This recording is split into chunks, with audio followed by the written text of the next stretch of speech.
Yes, people, welcome back to another episode of That Gunner Talk. It's been a little while. You can see the both of us on your screens, but we're here to talk all things Arsenal. Obviously, we're back on the weekend against Fulham.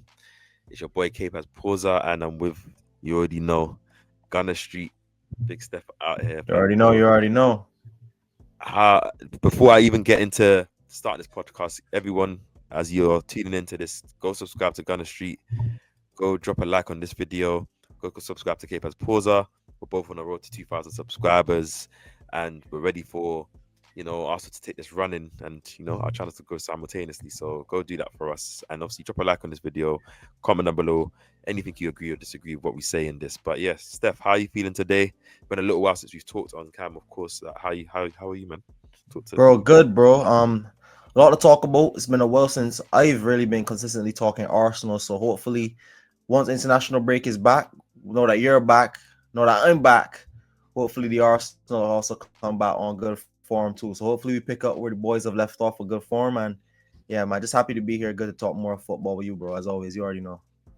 Yeah, you already know, bro. But I'm still feeling the holiday blues, bro. Like, Jeez, still wish I was in Lanzarote, man. That place was amazing.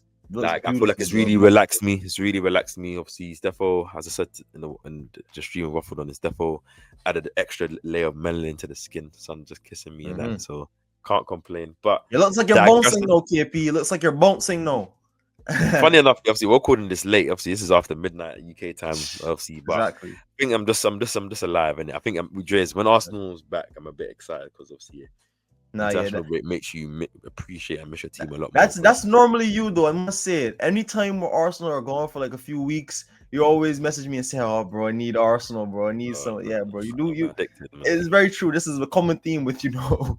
I'm But yes, addicted. yeah, Obviously, you know how it is, man. But yeah, we both love Arsenal. But yes, I bro. need to watch Absolutely. Arsenal, man, bro. But obviously, it is the international break, and a couple of our players have been performing. Obviously, we just see Spain get the win, another brace from Mikel Merino. Seems like every time he gets into the Spain team, his shooting boots are on. His finishing ability is amazing. Something that I'm going to talk about in a video that's going to come on my channel as well. Funny enough, but um, what's your reaction to Merino? Obviously, he started the season off obviously in and out the starting lineup obviously of the recent weeks. Obviously, as he's got the shirt, but he knows how to put the ball in the back of the net, man. Oh, Like bro, that's same, undeniable bro. at this point. I'm Like so saying, bro. so. It's something that we've also talked about for a while now. The secret weapon to me, I've labeled him the secret weapon to this Arsenal squad from preseason because when you have a guy like that from midfield who has the finishing ability like that from a midfielder is top notch. I'm talking about one-time finishes in and around the ball, instinctive finishes, curlers, like his finishing is incredible. Headers, anything you want, bins in it.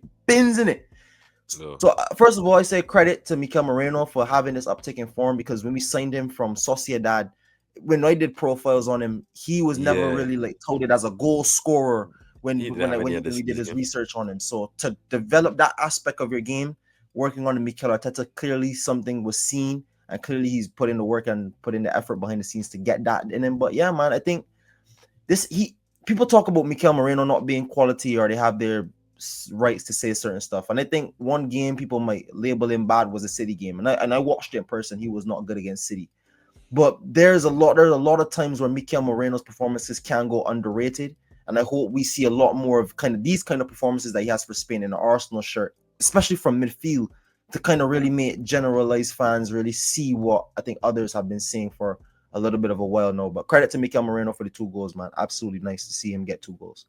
No, exactly. And obviously, sometimes I read online and I see some Arsenal fans saying like, "Oh, like he is the most confusing player ever because obviously he score goals. Obviously, a lot of people have some simple analysis, so Yeah, they don't understand. But I think it's credit when you have a player that has, as you said, that tool of goal scoring, and it's from a different position that's not an attacking position. Of course, he's played in that 9 position or covered in there, but I think yeah, his performances in the midfield get underrated when he does play well. Obviously, when he when the team doesn't play well or we look a bit stale, obviously, and he's playing, people always want to highlight him specifically yeah, and stuff. But I think him having that tool is good. I think with Arsenal becoming more of a you know faster faster team in terms of how we move the ball and riskier, I think yeah. it will suit players like Merino and Zubimendi who are used to playing in more open teams, more of that tick-a-tacker, fast-paced, moving type of football. Like, I think it will allow Marino to kind of get into spaces with more time and space, and then he has a finish on him. And speaking of players that can finish, obviously, England did win today, obviously 4-0, but the game before, Saka scored that incredible finish. I don't know if you saw the goal. Yep, Incredible finish for absolutely England. brilliant goal. One of his trademark finishes, I should say. That's not his only trademark, but I think just a word on Saka. Obviously, the guy's amazing, man. Obviously, I'm not saying that we take it for granted, but sometimes I feel like he's so good that you get so used to it that you don't want that praise him the way he deserves compared to like maybe other players from other teams that you praise when you see them doing great stuff. So like, just what's your thoughts on on him? Obviously, now that he's looking like he's getting back into goal scoring form, and obviously you coming into Fulham, how you like? Yeah, what's the thoughts on Bukayo, man? Bro, going into the break, to 100th goal contribution in 200 games. I think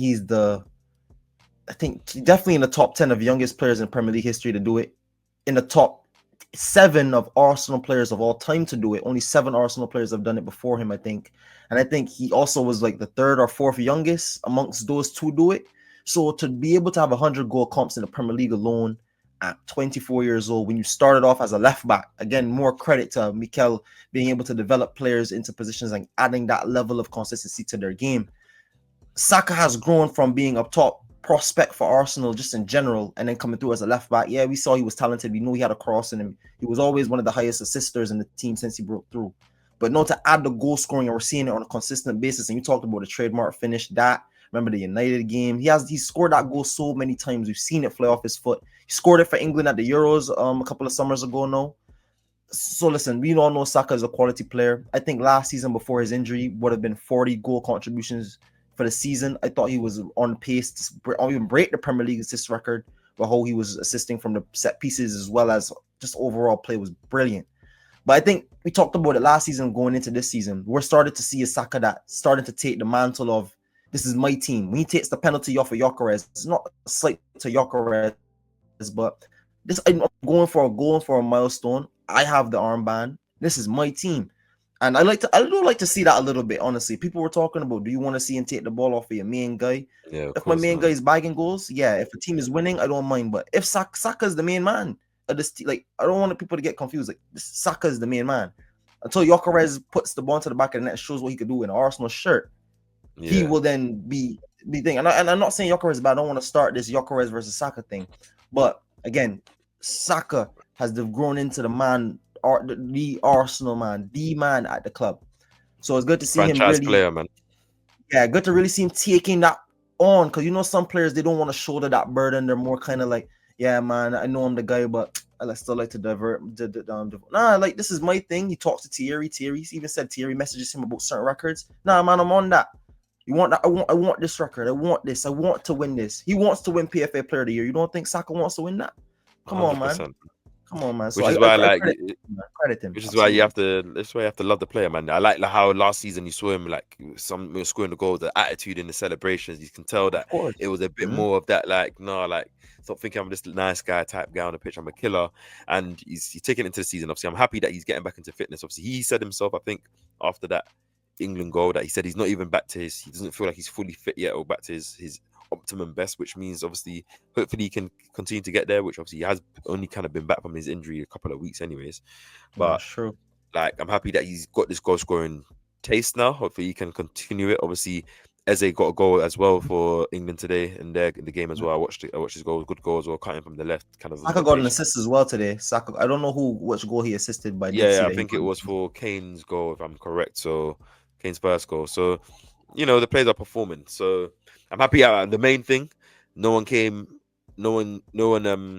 was injured. I think honorable mentions, obviously Ethan Nwaneri in the under-21s, both games. I think he's been a very, very good shining star. Calafiori as well in the first game for Italy was excellent. I watched that. Trossard scored in a 4-2 win. Yeah, Trossard scored a 4-2 win.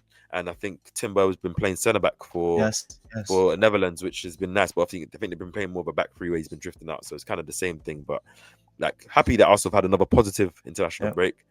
And as we transition into this, the Arsenal games now, obviously, funny enough, there is another international break 4 weeks' time. So I think it's the last one. There's normally the first 3 months is international breaks, and then there's that break until March.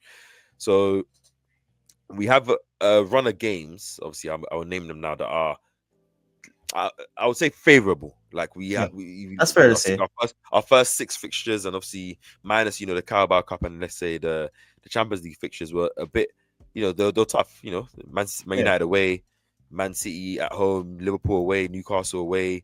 Like it's not easy. It's not easy stead. Obviously, you got West Ham at home, which was a team that obviously for the last 2 seasons have beaten us. So I'm not saying it wasn't their hard team, but it was a hard fixture for us. So we've yeah, overcome that. We're top of the league, of course. Obviously only by 1 point, but our goal difference is I think a seven over Liverpool's. We've conceded the least amount of goals in the Prem. We scored I think the second highest goals after City. I think after City.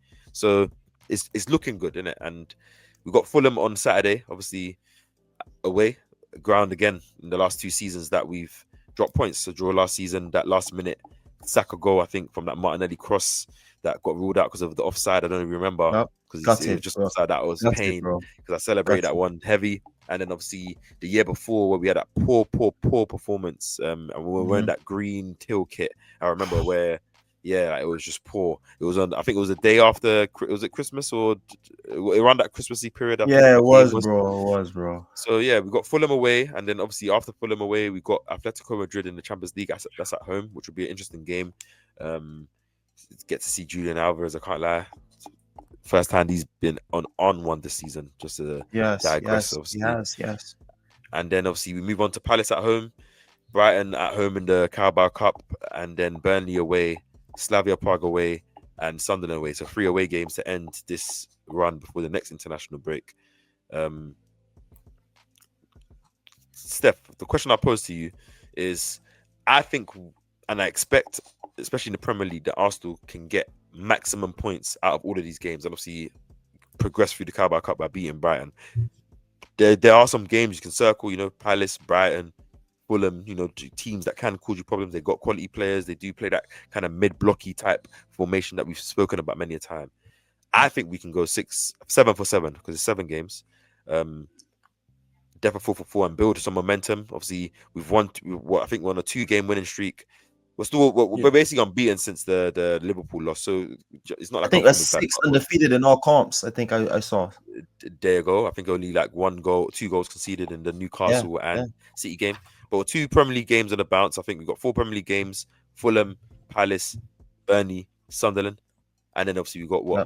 Slavia Prague and Atletico Madrid in the Champions League, Brighton in the Carabao Cup.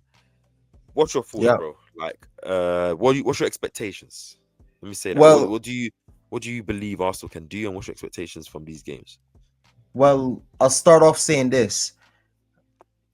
If you ask me, coming out of that run of games that we had at the start of this season, and you were telling me with Odegaard missing games, with Saka missing games, with Saliba missing games, with however many, and Hincapie has only played literally 1 minute for this Arsenal squad.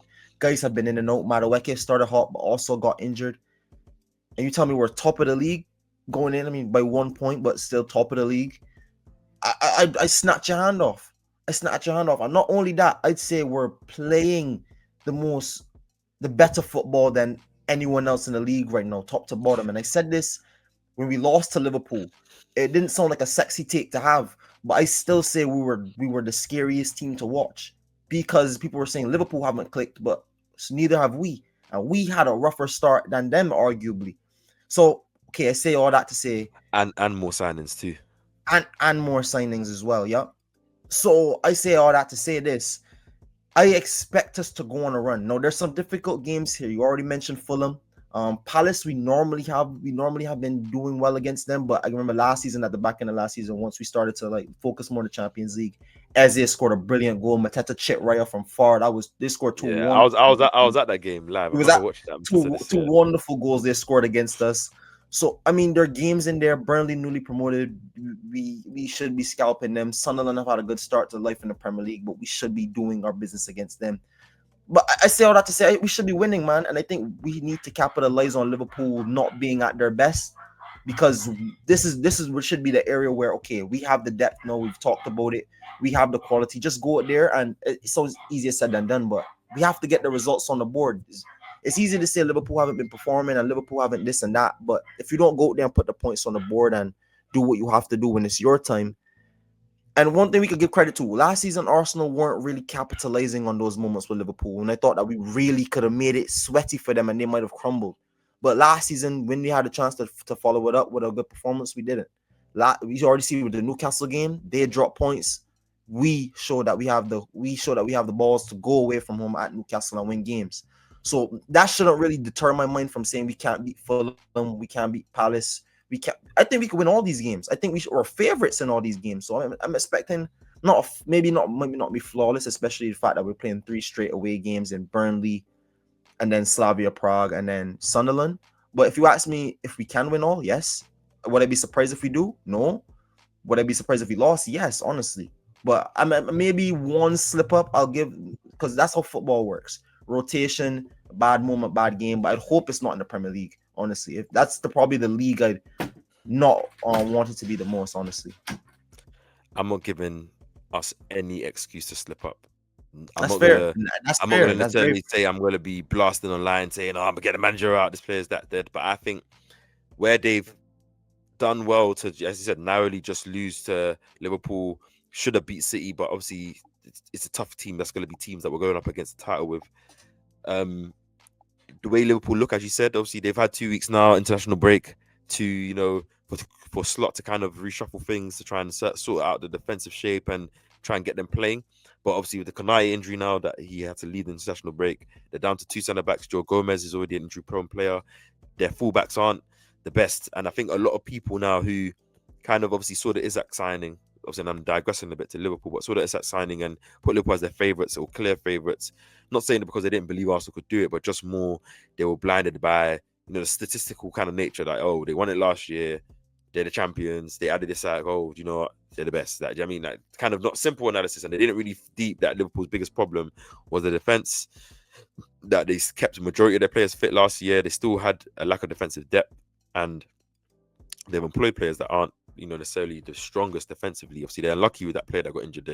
I can't remember his name, the Italian guy. But digressing from them now, I think Arsenal have looked like the strongest team. I think a lot of people that have probably redone their predictions have probably put Arsenal to win the league, not because they're trying to hate, but just because they looked at it, the depth, the way that we always have the consistent defensive shape is not just the players that we have, but the way the whole team defends. But then, also about the players that we have, the goalkeeper that we have, the coach that we have.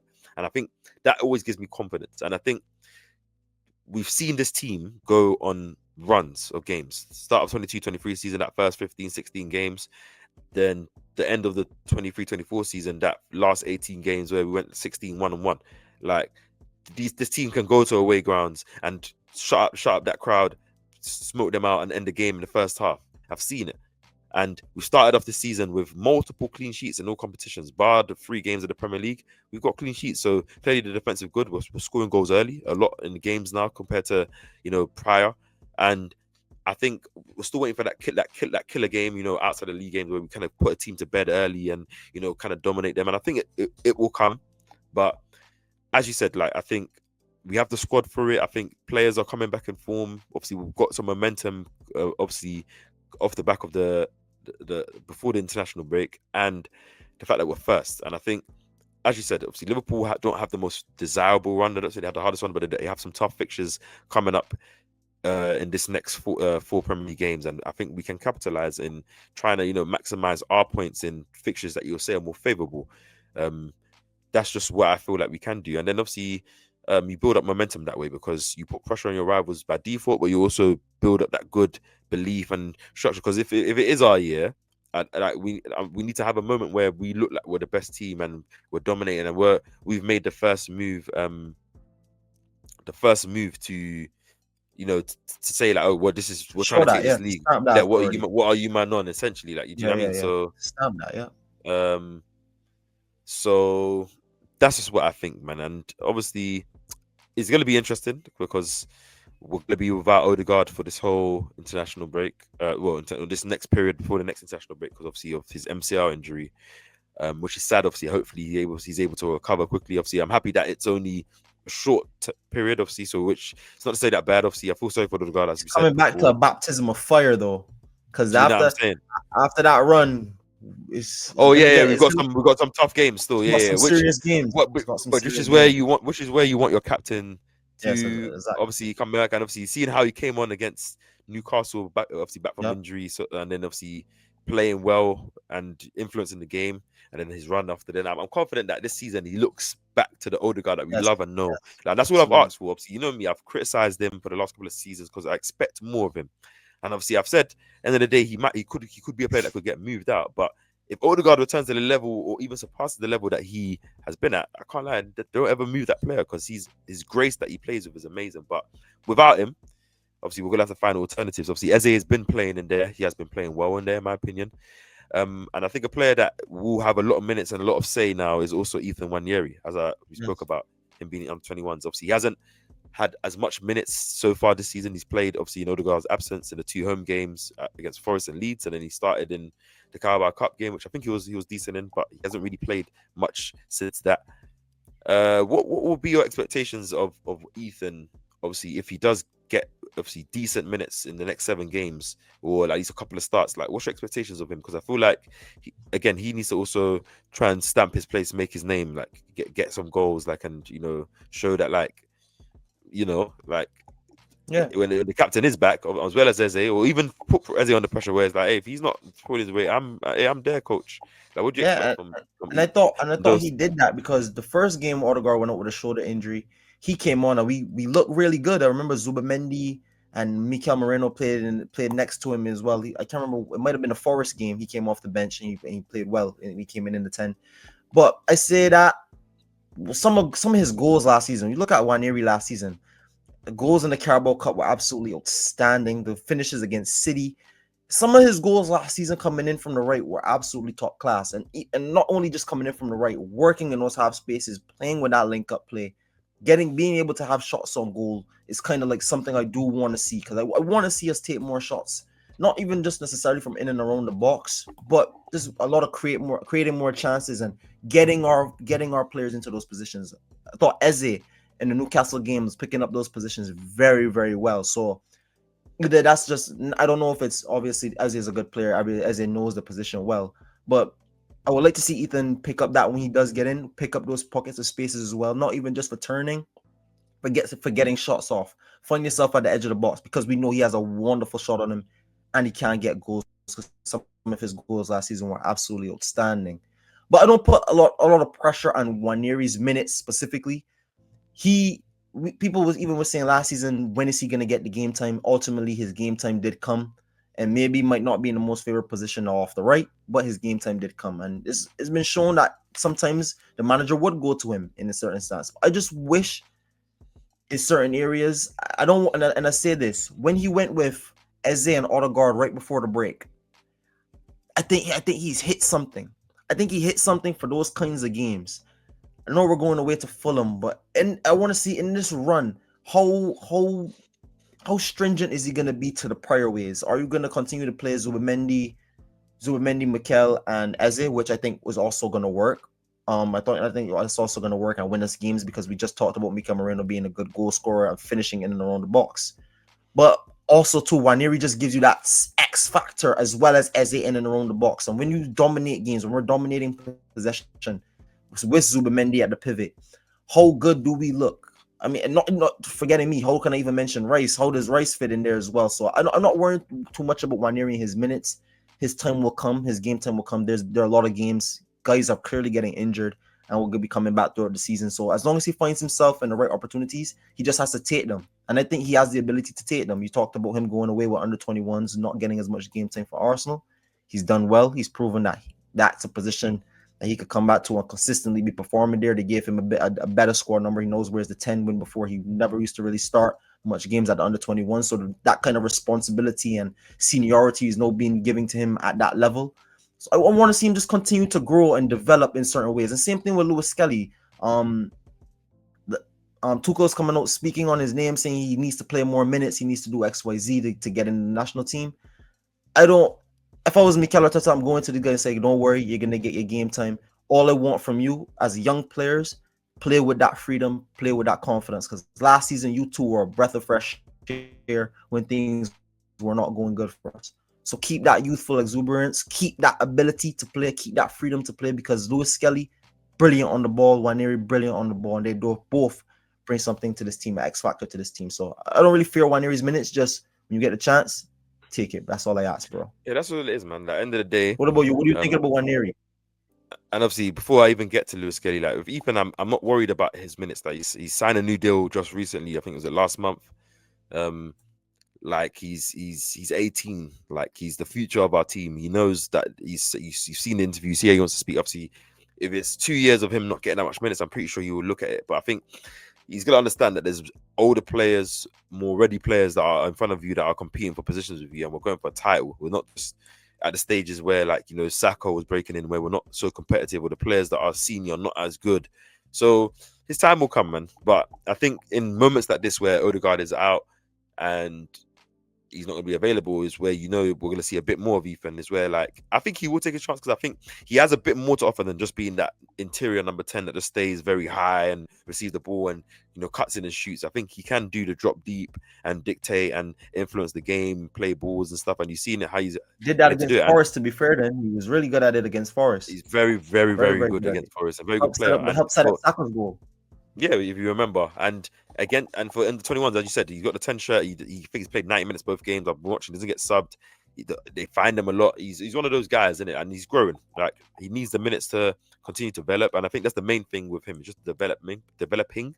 But during this period where he does get minutes, I don't think you're going to play Eze in every game. And as you said, like, Mikel did unlock something, and I'm pretty sure he's had that idea of playing those dual 10s. He's always tried that, but when he tried it before with Odegaard and Smith Rowe back in the day, he's tried to do it. At times it hasn't worked the way he wants it to.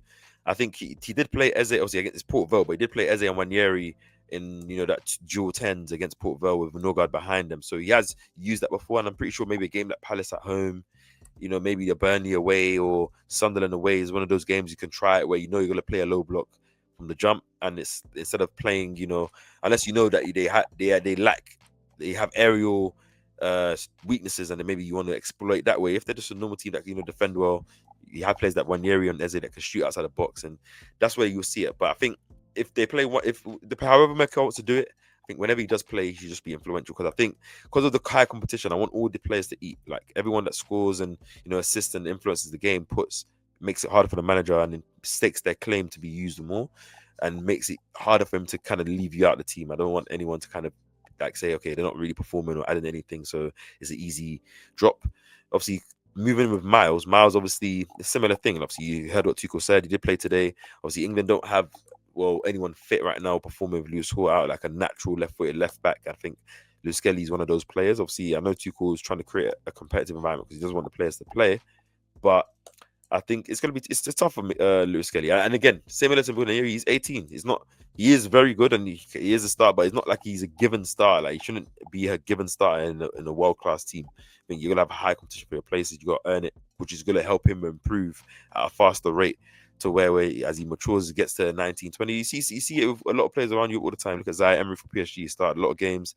They brought better players in. He's kind of been playing not a bit part role, but you stagnate at some point in your development. And not that you're not a good player, but I think with Hincapie coming back, Calafiori having the season that he's having so far, one of our best players, it'll be interesting to see where Mikel uses Miles, or how often he uses Miles, and where he does use either Hincapie and Calafiori, which one of those plays as the alternative to Gabriel and left centre back when we're rotating, you know, in the 3-game week.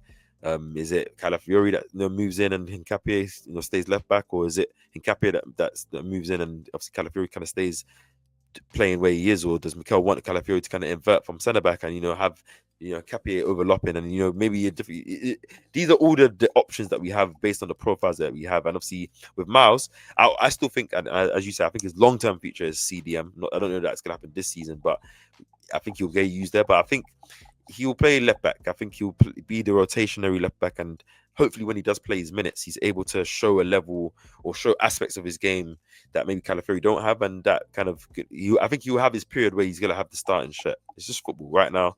Calafiori's got that shirt, and he's pulling out performances that aren't allowing him to lose that shirt. So it doesn't matter what Miles really does. But I think, again, because he's young, he's not even in his natural position. I think is why you have to let him have that time, because yes, he's learning on the job in a new natural position, but there's players that know how to play it there, and I think he'll learn better from obviously watching and that pain that happens when you're not starting, especially where you probably, I know him, he was probably expecting to be a starter coming into the season. It's only going to drive him to be better, and he gives me the kind of mentality of a player that any little adversity or anything, any little challenge, he's willing to take it and push himself. So I'm not too worried about Miles, but I will be interested to see like the usage of those three players during the next 7 games. I don't know what you think about that as well. Yeah, I have to agree with you, bro. Everything you said. I mean, it's interesting to see what the manager will do with Hincapie, just because we haven't seen him for Arsenal, so it's kind of like a gray area. I mean, there's reports of him coming back. I think Mikel talked about it right before the break. Hopefully, we get more news on that soon. But I mean, I'm very interested to see what they do, because, like you talked about, Calafiori was when we signed him from Bologna. I think he played in a 3, but he was naturally a centre back for Italy and for Bologna. One that steps out, very good on the ball, had a good range of passing. So I think Calafiori can play left centre back, so can Hincapie. And which one do we put behind Gabriel, or which one is the left back? So again, I think early prediction, if I'll just put my head on the line and say one, I think Calafiori might be the left back, and Capia for now might be the left centre back. Maybe for this season, we'll see how it goes and develops from there. But I think just because it might just be performances kind of guiding my judgment, but I think also the more time he spent in the squad and how inconsistent we've had in that, how much inconsistent we've had in that position for years. Not saying we haven't had good players in there occasionally for a one-off season, but for example, we had Tierney, who was a massive fan favorite in there. Then we had Zinchenko, who took the level up a little bit. Then we had it was Yuri and Timber, who funnily enough came in, played left back when we had Ben White and him, took the level up a little bit, but we were missing something else. Then Calafiori came in. No, Lewis-Skelly, Calafiori. We're kind of in that period where we have to really see what the manager really wants this team to look like naturally. But again, I think he might lean Calafiori just for now, especially for how we started the season. But again, that's how football goes. Who's to say later on in the season, we've seen Miles Lewis-Skelly play in the Bernabeu and put on a top-level performance. We know Lewis-Skelly is not going to shake under pressure. It's a top-level talent. He has attributes, like you said, that Calafiori might not be able to bring to the team, like ball carrying and how he's able to hold on to the ball and distribute the ball, and vision and types of passes he could play in certain areas that are distant to Calafiori. So, again, I'm not worried about Miles. Like I said, young player, talented player. More excited to see what the team is going to look like once all the moving pieces are in the team.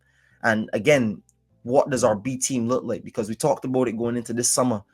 We need to improve and we need to add little bits and pieces to so many areas. I know we've addressed it in the summer, so it's no, we get to play tactician in our own minds, in our own groups, in our own conversations, where we can have these kind of conversations. What do certain guys look like in certain areas? And maybe these fan theories might spark something in not only just the Arsenal community, but also for the manager as well. He might not be listening, but he might be. It's not a crazy theory to say he might not be listening. I mean, we talked about certain stuff, and then the very next 2 games it happens. Not saying he's not a brilliant manager for himself, but you never know.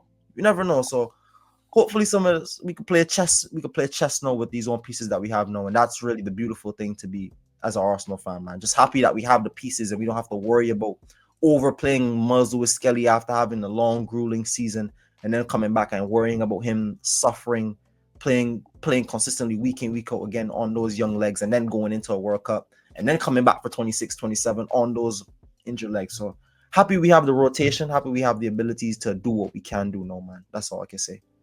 Yeah, that's just facts, as you say, man. Like, I will say though, but I will go see. I think Hincapie is gonna end up being the left back, and I think Calafiori is gonna not like from the start, like, in terms of from Saturday, but I think the reason I say this, and then maybe it's a bit of cheat. Obviously, Calafiori was playing left centre back pre-season. If I'm correct. Yes, he was a game. He was centre back. I think that one, obviously, he's naturally, because he's been in the team, he's probably more comfortable for him playing in those areas, because he's probably has a more relationship with Saliba or whoever else playing it than Hincapie being the new guy. And in a Carabao Cup game last season too. I can't remember which game. We played it at home. You might have been there, Yes. I can't remember who it was against, but I think you were Bolton, maybe. Yes, I think it was the Bolton game. I think it was the Bolton game. Yeah. I think him and Timber. think him and Timber played. Him Yeah, and Timber. yeah. Him and I It think was him and something Timber like played that center back. still. Then It was White played something like right that back, still. It was and something Trevor like Rowe that. played left So back. it It was was Lewis. something crazy It like was that. Lewis-Skelly that played left back that game. Yeah, I remember. Yeah, exactly. So I think we'll see, but we'll see anyways. What Mikel does, as you said, the fact that I think, and I'll put another food in your foot in your head. Obviously, maybe people say I'm a glazing Mikel, but was it his plan? Was it? Did he look at the first 6 fixtures and say, "I need to beef things down"? Pause. I need to make things a bit more solid and more secure. Play more of the trusted team because we're going to some tough away grounds against some quality players. We need to get results because being behind in the title race or very behind in the title race or not being able to get an advantage, it's very detrimental. And then as we get those hard fixtures out of the way, was he then loosening up a bit? Do you know what I mean? Obviously, he probably did feel. I think the City game was a big trigger for Mikel. I think at the Yeah, end of the game, yeah. he I was probably gonna say saw that. like seeing City result in what they did. Obviously, yes, maybe that's the best way that they would want to get the game, and Mikel would have some respect for that because he would do something similar. But the fact that I think he set up the way he did, and then saw how City ended up kind of ended up having to Folding, just basically defend. Yeah, folding. yeah. I think it was his realization that like I think we actually have the best team. I don't need to fear Pep. I don't need to fear Liverpool. I don't need to fear anyone, and try to be like very respectful to try and feel like if I play one more offensive player in the midfield that they can't carry out, the defensive duties that that is gonna kill us, and then what they're gonna bring to us going forward. And I think, as you said, Newcastle game, he played that, Eze in there was the first positive lineup. We knew Rice was going to start. Then against West Ham, he's played more of a positive lineup with the 2 10s. We'll see how he moves moving forward. But just having the different profiles, I would love it. Like, I think we'll see Mikel kind of rotate and maybe a squad dependent on the characteristics of the other team. So maybe we might see a Trippier Martinelli start against Fulham, than the Trossard because they play more of a mid block and the spacing behind, and maybe he can use his running pace. Obviously, Martinelli also got a goal for Brazil as well. Funny enough to mention him, and or maybe also I'm saying who knows Nah, against nah, bro, then against Atletico you Madrid, make a they're more good of a point. low block team. Then maybe he uses Trossard in there because he knows that he's more of a ball manipulator, more of a creator.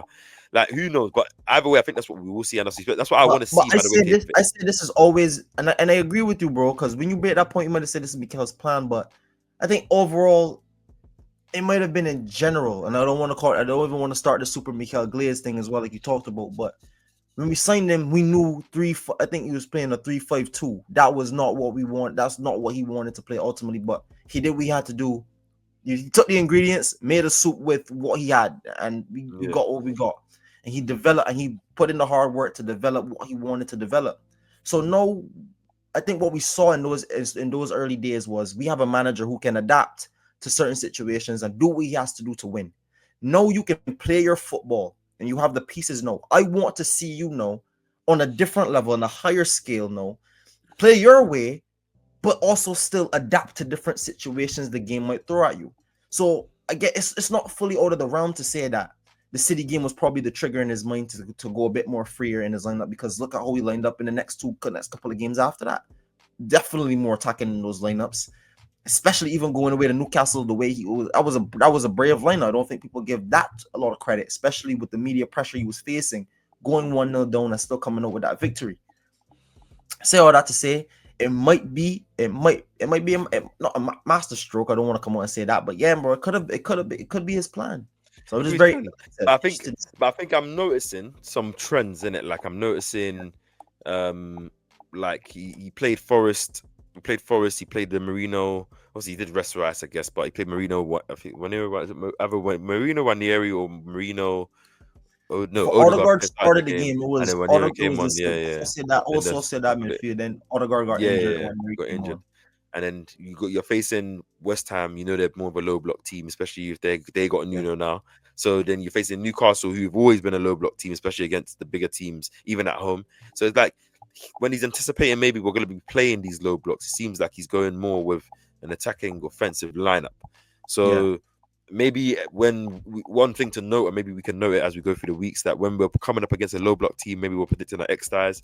Maybe we predict more of a attacking lineup and see if Mikel yeah. kind of follows that trend. Maybe when we got the Burnley game, Sunderland, I don't think Palace play low block, and I don't think Fulham play low block. So I don't know if we're gonna have that kind Yeah. of dual double 10. But I think against the low block teams, I think I will see. Obviously, before we do obviously close up, obviously, so okay, cool. You said we can afford one loss, and I said obviously one win. What one player do you feel like will be very key in this next run? Like you could just do you feel like they're gonna be the one, or just one player that you want to see really perform within this next couple of weeks? Like what player would you say you want to focus on? And if they were like, you want them to step up? Honestly, he's not been playing bad or anything, but Eze, from the point of view, I want him to get his first Premier League goal. Gutted that he missed those couple of chances against West Ham. He should have done better with the one they put over the bar. But I want to see Eze, like Saka, start to build that. I know you just came into the team. There's a bit of respect, a little bit of respect to the guys that are there before you. But bro, you have the number 10 shirt. Bro, I want to see you start. I need that. I don't know the word. Yeah, I know what you're saying. Like, grab the game by I his need neck. you to start taking the game by the stuff. We know you're that player. We know you're that guy. Demand the ball, because look at what you did against City. Nobody was playing that KPP. I was in the stands pissed. I'm like, bro, why are we not playing that pass? But guy picks up the ball deep, pings it. There it goes. There's a winner. And then we could have gone on and won the game from there. I want to see Eze now. Yes, he's already scored. He scored his first Arsenal goal against Port Vale, but I want to see you get goals. No, I want to see you go on a run. The Odegaard is not here. People were giving Odegaard a lot of slack for not providing certain creativity in certain games. I'm not saying I'm going to come out here and slander Eze. I love Eze as a player, but I want to see Eze give us that magic, man, that we know he can give us, and that's somebody I'm going to be trying to highlight. Hopefully, especially going up against teams that are going to be mid to low blocks, where he's going to have a lot more opportunities in certain spaces. No. I want to see Eze start to take the game by the scruff of the neck. Him and Saka starting to build that relationship. We seeing it for England and for Arsenal. Yeah, man. Let's get some of that. Let's get some of that going, man. Need that. Yeah, I agree. I agree. You already know. I think Eze starting to kind of come into his own. I think he's definitely settled in now. Maybe kind of starting to show a lot more moments of magic, and some great, some goals that would be nice for his confidence, and just in general, just the influence in the team. I think mine is going to be Gyokeres. I think I want him to get some goals. I think, as I discussed, I think we're facing some teams, not easier teams, but we're facing less of the bigger teams, the more quality players in there. I think we're facing one of those mid blocks, these kind of games that also kind of, struggle to kind of break the deadlock against these kind of teams that want to defend. I want him to get a goal in these ones. And plus, it's overall confidence too. I think if he gets a goal, obviously he's not got a goal in a couple of games in the Prem now. Like, if he can get one, I think he can start to get on a run or two. If he can get a brace, I think he can start getting on a run or two, and it will be good for him and his team. I think the goals for any player settle you down. Like, they sharp. It makes your touches sharper. It makes your dribbles better. It clears your mind. It makes you have a clear picture that you're not just chasing the goal. And I'm saying, when you're shooting, you're setting yourself right. All these little things in it. So that's what I want, and it will only benefit us. And obviously, with potentially Havertz coming back from injury, maybe within this period, nothing's been confirmed. I think, he has to get some goals, because there's going to be pressure in the team like us when players in your position are coming back from injury. So, what do you make of all this noise that's been going around Gyokeres, especially during the international break? He hasn't scored a goal. I think Sweden suffered 2 losses to Kosovo. I can't remember another team, but not one of the bigger nations, I should say. People have been talking online about him not looking good, not because he hasn't scored in a while. No, like you mentioned, you already talked about that pressure coming on him. But how do you feel about Gyokeres so far, his time at Arsenal? Because a lot of people have said, yes, he's done well. Yes, he will do well. His goals will come. But overall, how do you feel about the player so far? Yeah, so far since he joined. I think that discourse is just bullshit, man. It's just boredom from people online. But yeah, I think he's been okay. He's improving every game after. I don't think he was good against West Ham, but I think he's been better the last couple of weeks where he hasn't got some goals. It's tough for him. He's coming to a better team, quality's higher, better league. He's coming in where he's the only fit 9, so he's having to play every game now. There's more eyes on him because he plays for Arsenal, so everyone's going to scrutinize things he does even a bit more. And end of the day, I'm always a bit patient with new players. Like, not everyone's gonna kind of hit the ground running. Obviously, it's harder for him because he's not getting the same amount of chances as he probably was getting in previous leagues. Obviously, that's different because of the space and everything. But I think he'll be fine, man. I'm okay with him. I think if he had got 1 or 2 more goals, it would be like what 5 goals in 9 or something, or 4 and 9 5 and 7 or Premier League 10 games, which would have been a mad number to be fair. or 4 or 5 and 10 all But he competitions, has and 3 and 7, which is a goal rate of you're just not, under a goal a yeah. game. So, And I think obviously because he's not every played other in other game. competitions as well, like people won't really complain, but you know what it is, man. I think I'm okay with him. I think he's done well. I think he's got better, and as I said, I expect him to kind of go in this next couple of weeks, get some goals, and get himself running again. So, like, yeah, man. I support all these players, and I just want them to do well. I just hope we come out of the back of this run with wins, and maybe potentially if Liverpool drop some points, a little gap at the top in the next international break, because we have players constantly come back from fitness. You would have Odegaard coming back in November, maybe Madueke, maybe Havertz. Jesus is coming closer, and it's like then the competition is raising higher, the quality's there, no one's really injured, and you're still building momentum, the wins. If everything is feeling good, like I'm not saying it's that whole it's your year thing, but it's just more momentum really helps when you build it, yeah, because absolutely. then a level of expectation happens. Like you've seen Arsenal when they go on a run consistently, then we kind of, as fans, we expect it, where we're just going into games expecting to win. As players, they're probably doing the same, and even the other positions are probably expecting, I can't lie, we're going to probably lose this game even at their home ground because Arsenal in form. I want that, and I feel like we Yeah. can get that in this next run, innit? So we'll see how it goes.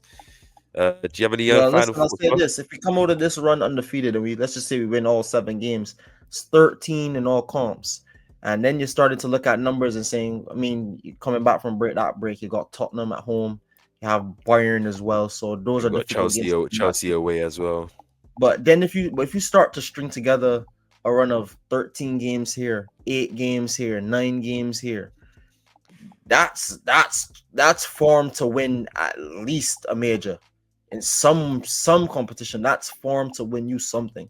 So if we streak up multiple times this season, and especially double-digit streaks like that, I think Arsenal are in good hands, man. So it's just about, like you said, putting that momentum together is going to do us, especially at the start of the season, because we saw Liverpool benefited from it last season.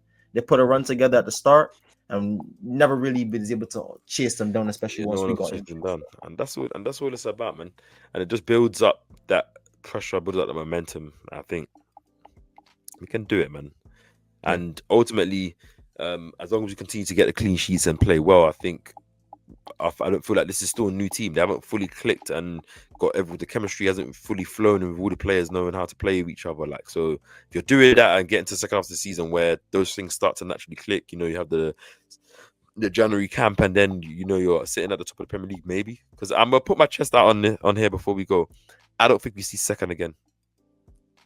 I don't think so either.